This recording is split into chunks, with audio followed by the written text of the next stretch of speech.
The late summer air hung heavy with the scent of pine and the faint trace of rain-soaked earth as Claire Waverley stood at the edge of Cedar Hollow Summer Camp, the place where her life had been split into before and after. It was the 36th anniversary of her younger brother Daniel's disappearance in the summer of 1988, and even now, at 49, she could still see his gap-toothed grin and hear the echo of his laughter weaving through the pines like it had never left.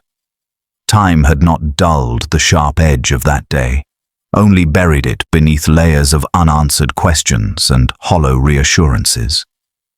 The camp lay silent now, its cabins weather-beaten and moss creeping up the wooden steps as if nature itself had decided to swallow the place whole. Weeds pushed through the cracked basketball court, the faded lines barely visible, and the flagpole leaned slightly, its halyard clinking gently in the breeze like a muted reminder of what was lost. She remembered the chaos of that afternoon, the sudden shouts, the councillors scattering to search the grounds, the moment she realized Daniel was truly gone.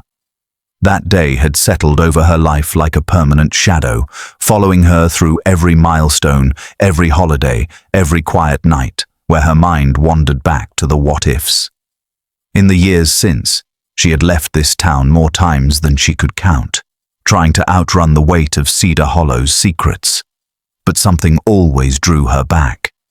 People here spoke of the camp like a ghost story, lowering their voices, as if speaking too loud might wake something better left undisturbed.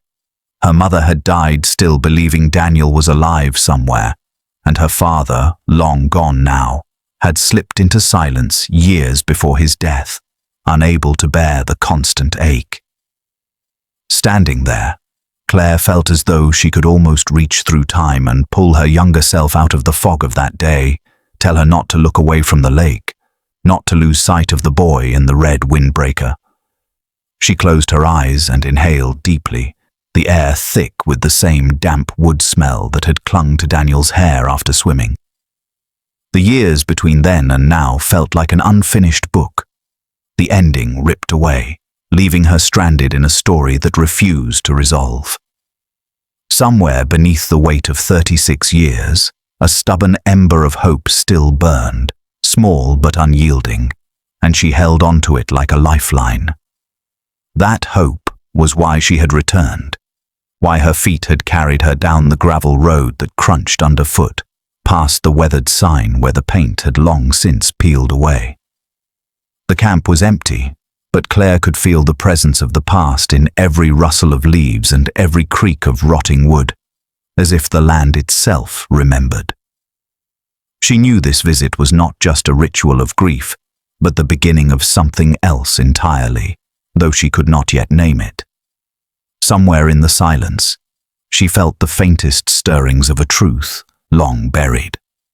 The ring of the phone startled Claire from her thoughts, the sharp sound cutting through the quiet of her kitchen like a stone breaking still water.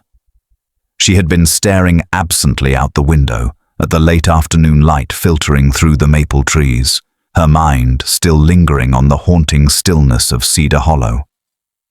When she answered, the voice on the other end was a man's, worn and hesitant, carrying the weight of years gone by. Mark Hensley, he introduced himself, and for a moment the name tugged at a faint memory, a face from the background of old camp photos, one of the councillors who had been there in that summer of 1988. He spoke carefully, almost as if each word was fragile and might shatter under its own truth. He told her he had kept track of the news over the years, always aware of anniversaries and milestones, even though he had long since left the world of summer camps behind. Then, after a pause long enough to make Claire's skin prickle, he said there had been a flood near the lake last week, the kind that swelled the waterline and churned up what had been hidden in the mud for decades. Part of an old drain pipe had been exposed, its rusted mouth yawning toward the shoreline, and inside, someone had found a pair of sneakers. Small, worn, the fabric fraying at the edges, the laces stiff with age. Claire's breath caught, her hand tightening on the phone as he described them, white canvas with 2 faded navy stripes along the sides, the same pair Daniel had been wearing on the day he vanished. She could picture them instantly, could see him sitting on the cabin steps lacing them up, his tongue sticking out in concentration, proud of how fast he could tie the double knot. Mark's voice softened as he admitted he had not told anyone else yet, that he thought she had a right to know before the words became whispers in town. He said he could meet her at the camp, show her the exact spot, but she heard the hesitation in him, as if part of him wished he had never picked up the phone at all. Claire's mind was already moving ahead, past the conversation, past the ache blooming in her chest, to the image of that rusted pipe and what else it might hold. She thanked him quietly, her voice steadier than she felt, and after they hung up, she stood in the center of her kitchen, staring at the phone as if it might ring again with another piece of the past. Outside, the wind moved through the trees with a low, restless sound, and she felt it stir something in her too. Those shoes were not just relics of a lost boyhood. They were a message from the summer of 1988, one that had survived floods and silence to reach her now. And whatever truth they carried, she knew she could no longer turn away from it. The morning was heavy with the scent of wet leaves and pine as Claire followed Mark Hensley along the cracked path that once led to the heart of Cedar Hollow Summer Camp. The air felt denser here, the kind that seemed to cling to skin and memory alike, pulling her back to the summer of 1988 with every step. Time had not been kind to the camp. Weeds as tall as her waist pressed in on both sides of the trail, their stems bending under the weight of morning dew. The cabins that had once echoed with the laughter of children now slouched in silence, their roofs sagging, paint curling away like dry skin, and windows clouded with years of dust. The old mess hall, where Daniel had once stood in line for pancakes with syrup running down his chin, was nothing but a hollow shell, its screen door hanging by a single hinge. Claire tried to keep her mind fixed on the present, on Mark's slow but steady steps ahead of her, but the ghosts of the past moved with them, filling the spaces between breaths. They reached the edge of the lake, its surface still disturbed from the recent flood, water lapping at the shore with a dull, rhythmic sound. Mark led her toward a slope of churned earth where the floodwaters had eaten away at the embankment, revealing the corroded mouth of a drain pipe. Its edges were jagged with rust, the dark tunnel inside holding the chill of places that had not seen daylight in decades. Near the opening, someone had placed a plastic evidence bag on a flat rock, its clear surface showing the sneakers within. One was still mostly intact, the sole separating slightly from the canvas, while the other had collapsed inward, the heel crumpled, the laces stiff and frayed to threads. Claire's breath caught in her throat, the sight of them striking her harder than she had expected, and for a moment, she could not move. Those shoes were more than just fabric and rubber. They were Daniel's last footsteps made solid, preserved against time, and finding them here, in a place never searched all those years ago, sent a rush of suspicion through her veins. She crouched down, her fingers hovering just above the plastic, not quite daring to touch it, as though contact might dissolve the fragile link to the boy she had lost. The thought that this location had gone unnoticed in 1988 burned in her chest. How could they have missed it? How could no one have thought to look here, just yards from the lake where he was last seen? She looked to Mark, his face lined with regret, but his eyes told her he had been asking himself the same questions for 36 years. The air between them was thick with the weight of what they both knew without speaking. This was not the end of the trail. This was where it began again. The sheriff's office smelled faintly of coffee gone cold and old paper, the kind of scent that seemed woven into the walls after decades of routine. Claire stepped inside, her eyes adjusting to the dim yellow light that hummed from a flickering fixture overhead. Behind a cluttered desk sat Sheriff Donnelly, his frame heavier now, his hair a patchwork of grey, but his sharp blue eyes still carrying the same guarded distance she remembered from the summer of 1988. She had been 17 then, standing in this same office, desperate for answers he never gave. Now, 36 years later, she placed the photograph Mark had taken of the sneakers on his desk, watching his expression for any flicker of recognition. He barely glanced at it before leaning back in his chair, sighing through his nose as though she had brought him nothing more than a grocery receipt. "Just old debris," he said, his voice slow and deliberate, like he was explaining something to a child. "After all this time, you can't know those belonged to your brother. Could have been any camper from back then." Claire felt her jaw tighten, her hand curling into a fist at her side, but she kept her voice calm. "They match exactly what Daniel was wearing. The location has never been searched." Donnelly waved a hand dismissively, the gesture impatient, his gaze already drifting toward the paperwork on his desk. "We searched everywhere worth searching. The case was handled thoroughly. There's nothing new to be found." The words carried a finality that might have convinced someone else, but Claire heard the steel underneath, the kind of certainty that did not come from lack of evidence but from wanting a door kept closed. She studied him, the lines etched deep around his mouth, the slight narrowing of his eyes when she did not immediately back down.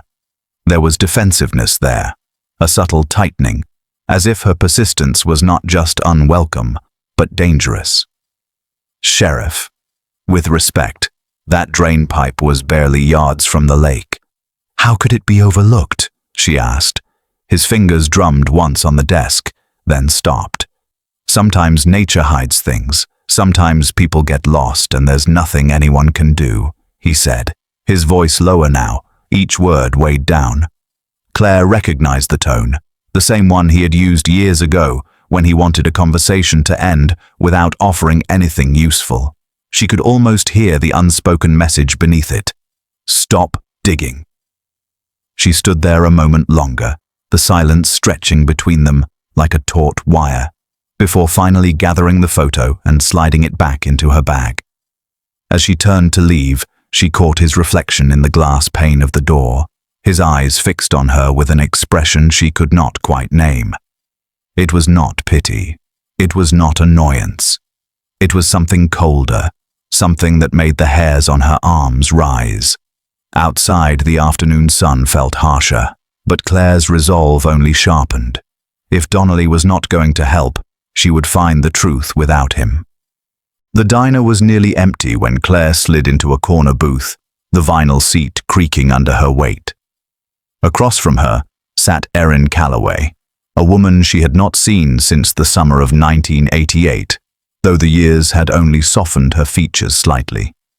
Her hair, now streaked with silver, was pulled into a loose braid, and her eyes carried the same guarded look Claire remembered from their days as campers.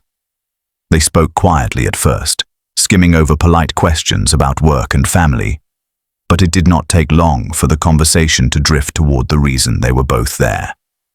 When Claire mentioned Daniel's name, something shifted in Erin's expression, a shadow passing over her face.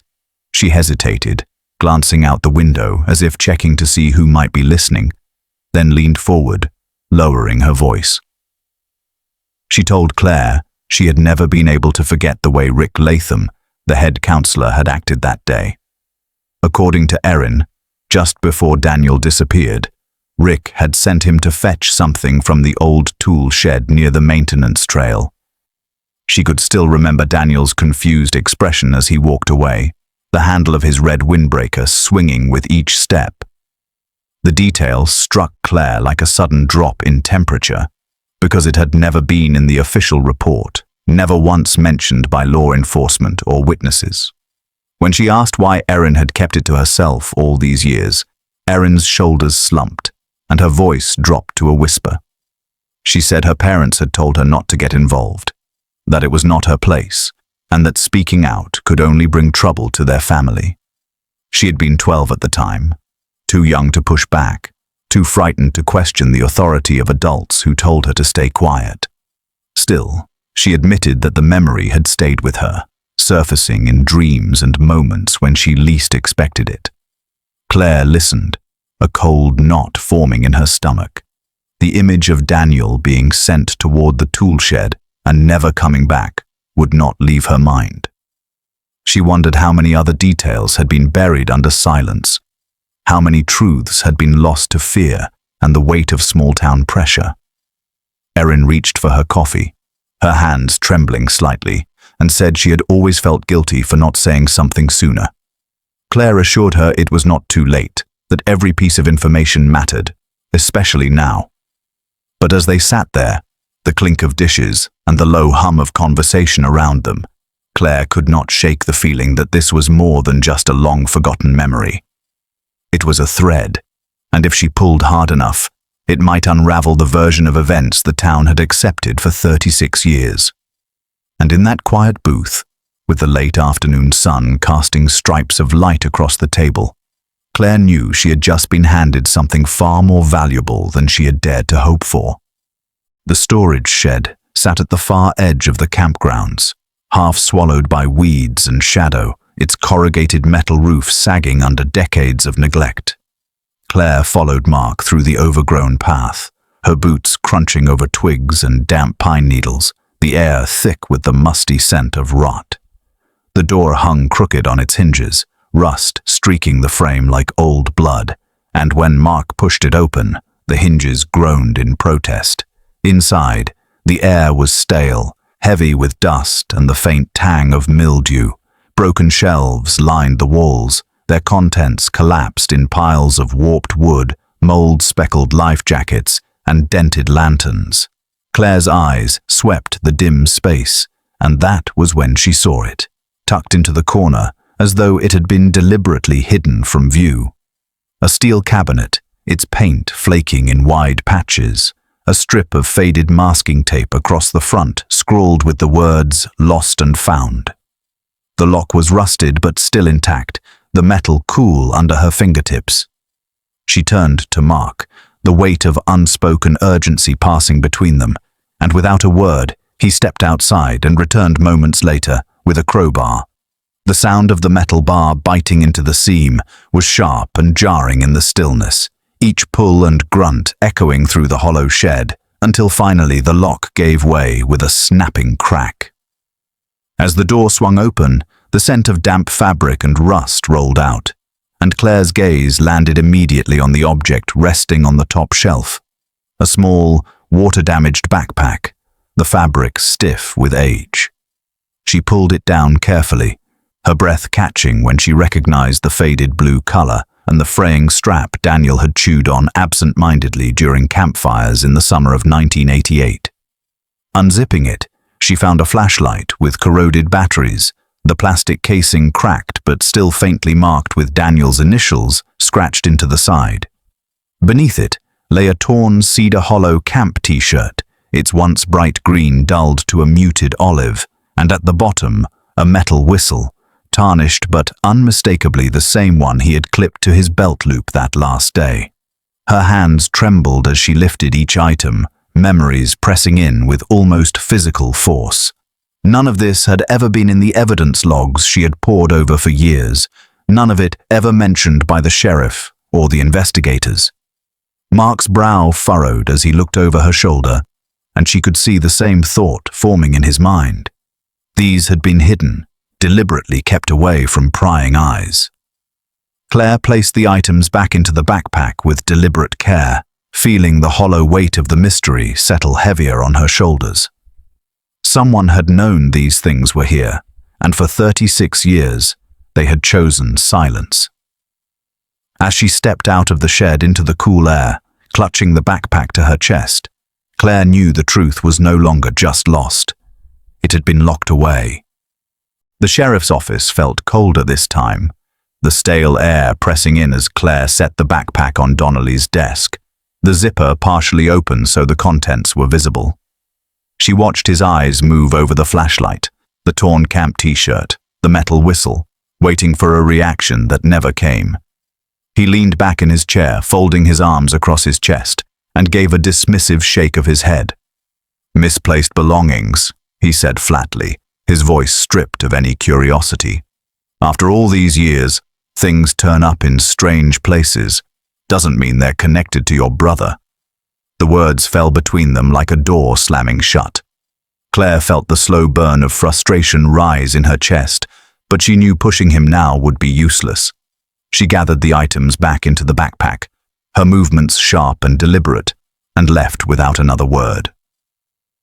That evening, she met Mark at a small cafe just off the main road, the kind of place where the clink of ceramic mugs and the faint scent of roasted coffee beans filled the air. They sat at a booth by the window, the dim light casting shadows across his face.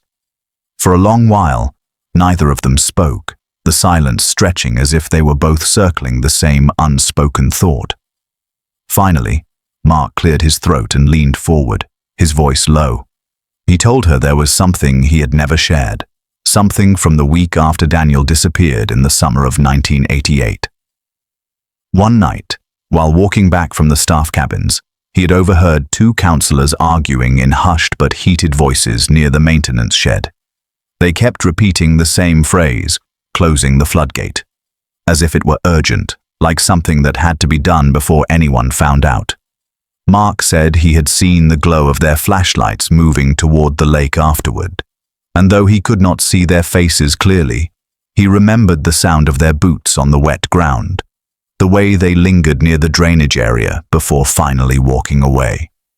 At the time, he had brushed it off as nothing more than a maintenance task, something to do with keeping the lake level steady after a week of heavy rain. But now, with the discovery of the sneakers inside the drainpipe and the items hidden in the storage shed, the memory took on a sharper edge. His gaze met Claire's across the table, and she could see the unease in his eyes, the dawning realization that what he had dismissed all those years ago might have been part of something far darker. She felt her pulse quicken, her mind already piecing together the threads, the floodgate, the drain pipe, the overlooked location, and a new certainty settled over her. Whatever had happened to Daniel was tied to that stretch of shoreline, and someone at Cedar Hollow had known exactly what they were doing when they closed that gate. The message arrived just after noon, slipping into Claire's phone with no name attached, only a short line asking her to meet at the Pinecrest Diner at 3. There was no explanation, no context, but something about the timing made her pulse quicken. She arrived early, the smell of fried food and brewed coffee meeting her as she stepped inside. The booths were lined with faded red vinyl, and the low hum of conversation blended with the clatter of cutlery. She chose a seat near the back, where she could see the door, her hands curled around a mug of coffee she barely tasted. At exactly 3, a man walked in, tall with a wiry build, his hair cropped short and peppered with grey. His eyes scanned the room until they found hers, and he approached with a hesitance that told her this meeting was not easy for him. He introduced himself as Lucas Price, and when he slid into the booth, the air between them seemed to tighten. He explained that he had been at Cedar Hollow in the summer of 1988, a few cabins over from Daniel, and that he had never forgotten what he saw on the day her brother vanished. His voice dropped as he told her he had been down by the lake skipping stones when he noticed Daniel standing with Rick Latham. Daniel had looked tense, his arms folded, eyes darting toward the water, and Lucas remembered the way Rick had rested a hand on the boy's shoulder, leaning down to speak to him in a tone Lucas could not hear but instinctively distrusted. Moments later, Daniel walked toward the wooded path that curved toward the maintenance trail, Rick following a few steps behind. Lucas said he had an urge to follow, but stayed rooted in place, his gut churning with unease. He admitted he had never told anyone what he saw because weeks later, Rick joined the local police force, and Lucas, still just a boy then, had been afraid of what might happen if he spoke against someone in uniform. That fear had followed him into adulthood, festering into a guilt he had carried for 36 years. Claire listened in silence, her grip tightening on the edge of the table as the image formed in her mind. Daniel near the lake, Rick looming close, the same man whose name had been absent from so many reports. Lucas's voice faltered as he said he could not be certain what happened after that moment, only that Daniel never returned to his cabin. Claire thanked him quietly, sensing the weight it had taken for him to come forward. Outside, the late afternoon sun slanted through the windows, dust motes drifting in the golden light, and Claire felt the story shifting again, the pieces rearranging into something darker. For the first time, she had a living witness who had seen Daniel in those final moments, and it confirmed what she had begun to suspect. Rick Latham had been far too close to the truth all along. Claire sat at her kitchen table long after the sun had dipped below the tree line, the glow from her laptop casting pale light across the scattered notes and old photographs spread before her. She had typed Rick Latham's name into every search engine she could think of, pairing it with the words police, investigation, and Cedar Hollow, watching as bits of information surfaced like debris from a murky pond.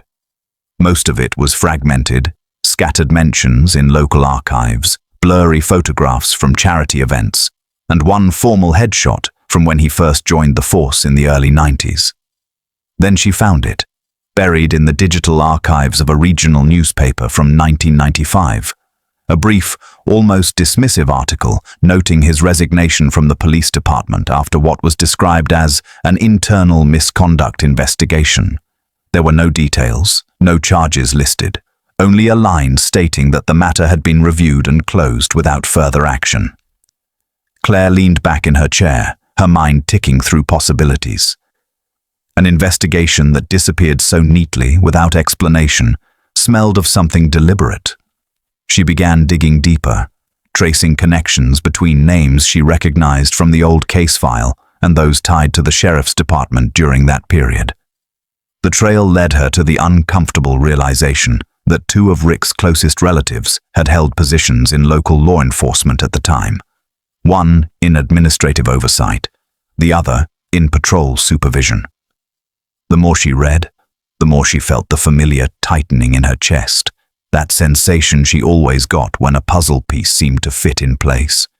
If Rick had been under investigation and his own family had been in positions to influence the outcome, it was not hard to imagine how his record could have been scrubbed clean. Yet, the question that pressed hardest against her thoughts was why?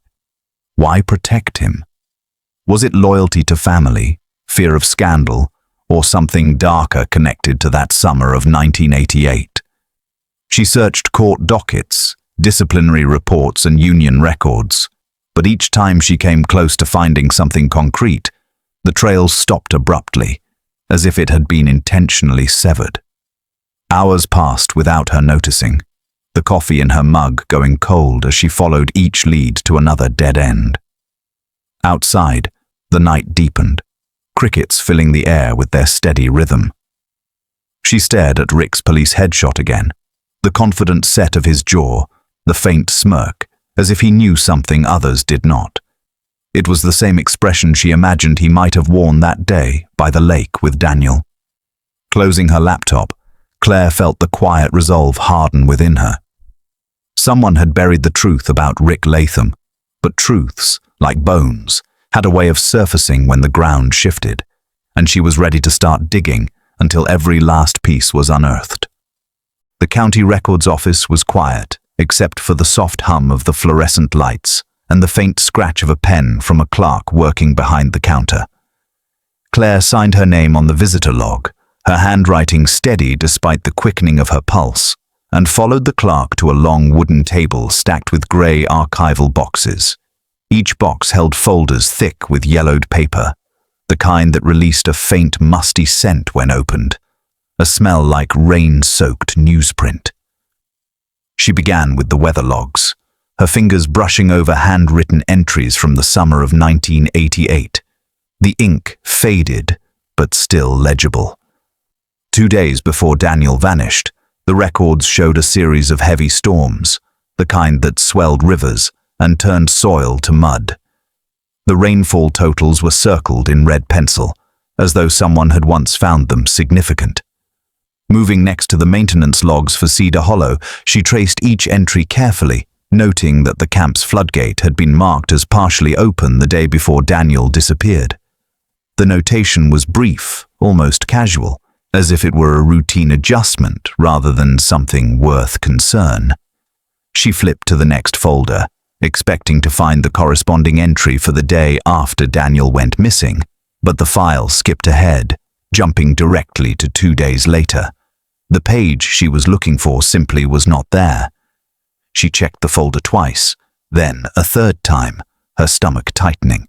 It was as though that single report had been plucked out entirely, leaving behind only the faint ghost of its absence in the sequence of dates. She turned back to the clerk and asked if perhaps the record had been misfiled, but the woman only shook her head, explaining that these boxes had been inventoried last year and that no such document had been found. Claire sat back, her eyes fixed on the gap in the paperwork, the missing day looming larger than the ones that remained. In all her years of chasing leads and running into dead ends, she had learned to pay attention to what was missing as much as to what was present. A maintenance log from the day after Daniel's disappearance would have noted whether the floodgate had been adjusted again, perhaps even closed entirely, which could tie directly to the drain pipe and the discovery of his sneakers decades later. The absence of that report was not negligence. It was deliberate. She closed the folder slowly, her fingertips pressing against the worn cardboard, and felt the cold certainty settle into her chest. Someone had removed that page to erase a truth, one that might have been glaring if left in the open. As she signed out of the records office and stepped into the crisp afternoon air, Claire knew the missing report was not just an omission in a file. It was a message from the past, a quiet but deliberate act of concealment, and she intended to find out exactly who had made it disappear. The knock came just after dusk, sharp and deliberate, cutting through the quiet of Claire's motel room. She had been sitting at the small desk, her notes spread out before her in neat but restless piles, when she froze, a strange sense of recognition prickling at the back of her neck. Through the thin curtains, she could make out the shadow of a man, tall, his shoulders squared as if he belonged wherever he stood. When she opened the door, Rick Latham was there, older than she remembered from the faded photographs of the summer of 1988, but still carrying the same air of self-assurance. His hair was thinner, his face lined, yet his eyes held a calculated steadiness. He smiled, the corners of his mouth tightening just enough to feel rehearsed, and said he had heard she was digging into the past. The words were wrapped in a tone that pretended to be friendly, but beneath it ran a low current of warning, a subtle weight that settled into the room with him. He leaned casually against the doorframe, speaking of Daniel's disappearance, as though it had been a tragic accident, something no one could have prevented. Claire asked him directly why, on that day, he had sent Daniel toward the lake, her voice calm but edged with the quiet force of someone who had waited 36 years for an answer. Rick's eyes flickered for a moment, a shadow crossing his expression, but he brushed the question aside with a shrug and a vague comment about tasks that needed doing, and nothing unusual. It was the same kind of dismissal she had heard from others over the years, but from him it felt heavier, deliberate. He stepped into the room uninvited, his gaze scanning the table where her notes lay, and she noticed the way his eyes lingered on the pages as if memorizing what she had written. His presence filled the small space, the air between them tightening with unspoken tension. Claire asked again, pressing him to explain, but he smiled once more, softer this time, and said some things were better left in the past, that dredging up old pain would not bring her brother back. The words carried the smoothness of someone used to shutting down questions without raising his voice.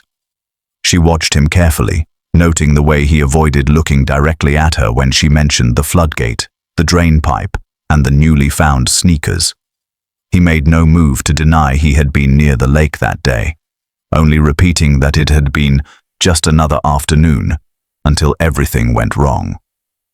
After a few moments, he straightened, his hand lingering on the doorknob, as if to remind her who was in control of ending the conversation.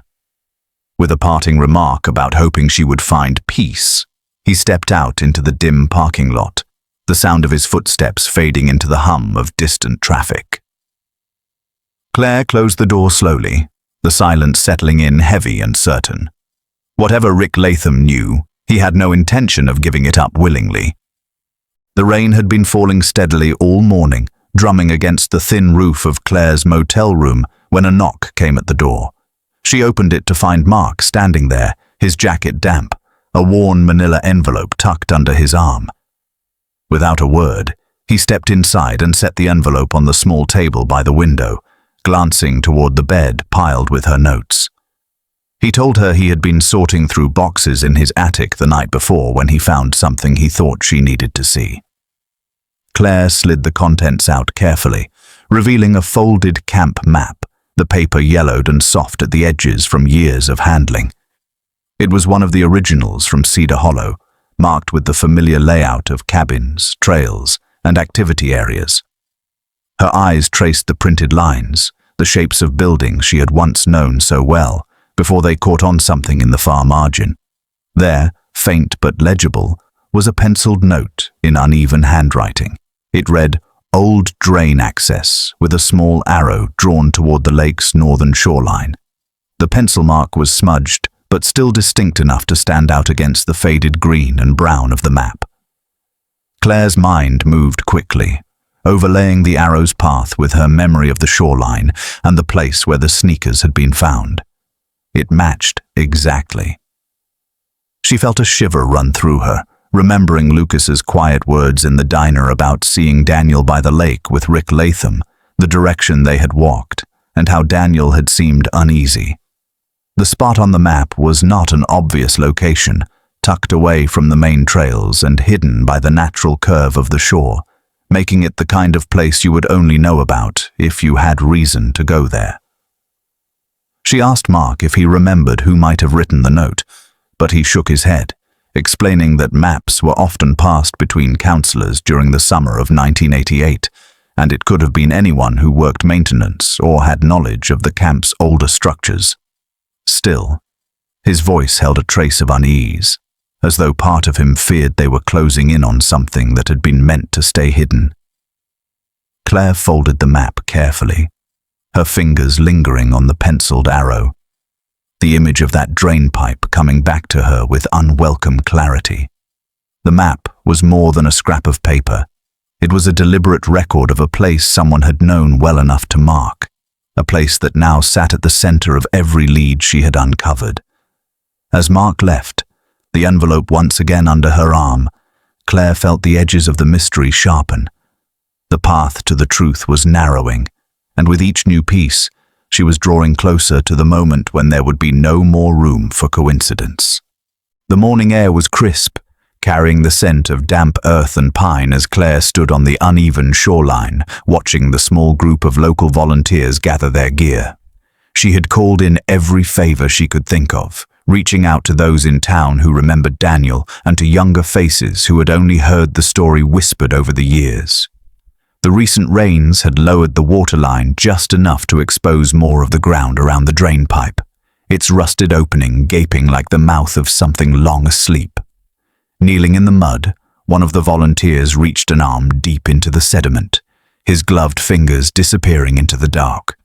Claire crouched nearby, her eyes fixed on the movement, the tension between each breath winding tighter. When he pulled back, the sunlight caught on something pale and worn, and she knew before he held it fully into view that it was the second shoe. The canvas was discolored, the sole warped, but the faint outline of 2 navy stripes still clung to its side, the match to the one found weeks earlier. The laces were stiff and twisted, and the angle of the flattened heel told its own story. This was not a shoe that had simply washed in with the current. Its position suggested force, the way the mud still clung to the back as if it had been shoved in from above, hidden deliberately. As the others gathered closer, a second object emerged from the muck, small and brittle with age. Claire's heart clenched when she recognized it as a fragment of Daniel's camp badge, the printed letters of Cedar Hollow barely legible through the grime. She reached out to take it, holding it gently between her fingers, and for a moment, the voices around her faded into the background. She could see Daniel in her mind, as clearly as if he were standing there, the way he had pinned that badge to his shirt on the first day, grinning like it made him official. The volunteer set the shoe beside the evidence bag containing the badge fragment, and Claire felt the weight of it settle over her. These were not just artifacts of a long-ago summer. They were proof that someone had gone to the trouble of hiding what might one day speak for him. She thanked the group quietly, her voice steady even as her chest felt tight, and promised she would make sure the sheriff's office took custody of the items. As they packed up, the late morning sun broke through the clouds, glinting off the damp ground and the rusted pipe. Claire stood for a long while, the badge fragment in her hand, knowing that each new piece they uncovered was pulling her closer to the truth, and closer to the person who had worked so hard to bury it since that summer of 1988. The conference room at the state investigator's field office was stark and windowless, the hum of the fluorescent lights settling into the air like a low, persistent drone. Claire sat at the far end of the table, her hands clasped in front of her, watching Lucas shift uneasily in his chair. He had agreed, after several tense days of back-and-forth calls, to come forward and give a formal statement about what he had seen in the summer of 1988. Across from him, a recorder sat in the center of the table, its red light glowing, while a young investigator with a clean notepad nodded for him to begin. Lucas's voice was low at first, hesitant, but as the words began to take shape, they carried a weight that pulled everyone into the memory. He described standing by the lake that afternoon, the sky heavy with leftover humidity from the storms earlier that week, when he saw Rick Latham approach Daniel near the tree line. He remembered the way Rick had pointed toward the path that curved around the water, leading toward the drain, his voice sharp and commanding. Daniel, Lucas said, looked confused, maybe even frightened, but he obeyed, walking down the slope with Rick following closely behind. Minutes passed, and then Lucas heard it, a sharp splash, the sound echoing off the still surface of the lake. It was followed by silence, the kind that makes your skin crawl because it feels wrong. When Rick reappeared, Lucas noticed immediately that Daniel was not with him. Rick's shirt was damp at the hem, his breathing uneven, and as he passed Lucas on the path, he slowed just long enough to meet his eyes. "Stay quiet if you know what's good for you," Rick had said, the words delivered in a tone that was calm, but carried a dangerous undercurrent. Lucas admitted that at 12 years old, the message had landed exactly as intended. It had shut him down completely, locking the memory away for 36 years. Claire's heart pounded as she listened, each detail threading itself into the picture she had been building piece by piece. It was one thing to suspect, to imagine, but another entirely to hear it laid out with such precision, the image of her brother's final moments sharpened into focus. When Lucas finished, the investigator thanked him, assuring him his statement would be officially recorded and used to advance the reopened case. Claire caught his eye as they stood to leave, giving him a small nod that carried her gratitude. Outside, the afternoon sun felt too bright, almost jarring against the heaviness of what had been said inside. Yet despite the ache in her chest, Claire felt something else stirring within her. A hardening resolve. Lucas's words had not just confirmed her worst fears, they had given her the proof she needed to push forward. And now, there would be no turning back. The call came early in the morning, the voice on the other end brisk but tinged with the satisfaction of progress long overdue. State authorities, armed with Lucas's statement, the second shoe, the fragment of Daniel's camp badge, and the old maintenance map marking the drain access, had secured a warrant. By midday, news spread through Cedar Hollow that Rick Latham had been arrested on suspicion of manslaughter and obstruction of justice, the words cutting through the town like the sudden crack of a branch in still woods. Claire arrived at the scene, just as officers were leading him out of his small ranch-style home, his hands cuffed in front of him, his expression tight but unreadable. He did not look in her direction, but she watched every step, noting the slight hitch in his gait, the way his shoulders sagged, as if some part of him knew this moment had been chasing him since the summer of 1988. The flash of cameras from local reporters lit the grey afternoon, and the murmurs of gathered onlookers drifted through the cool air. For Claire, the moment was not one of triumph, but of a heavy, sobering clarity. She finally knew where Daniel's trail had ended, had pieced together the path from that last sighting by the lake to the hidden evidence buried in mud and silence. Yet the knowledge did not bring the relief she had imagined in countless sleepless nights. Instead, it opened a hollow space inside her, a reminder of all the years lost to unanswered questions and all the moments her brother had been denied. Later that day, she stood alone by the lake, the water moving lazily under a pale sky. The spot where the drain pipe sat was quiet now, just the gentle lapping of water against the shore and the faint rustle of wind through the pines. She thought of Daniel's laughter, the way his sneakers had scuffed along the trail, his badge pinned proudly to his shirt, and how none of those things should have ended here. The truth was a double-edged sword, cutting both ways. It brought answers, but also the finality she had long feared. She closed her eyes and let the sounds of the lake settle into her, the place both a grave and a witness. In that moment, she made a silent vow. She would not let the case end here. She would fight for a full search of the surrounding area, for every inch of mud to be turned, for every stone to be moved, until Daniel could be brought home and laid to rest properly. As the wind shifted and rippled the lake's surface, Claire felt the weight of her promise take root, steady and unyielding. 36 years had passed since her brother vanished, but for the first time, she knew the direction forward, and she would follow it until there was nothing left to uncover.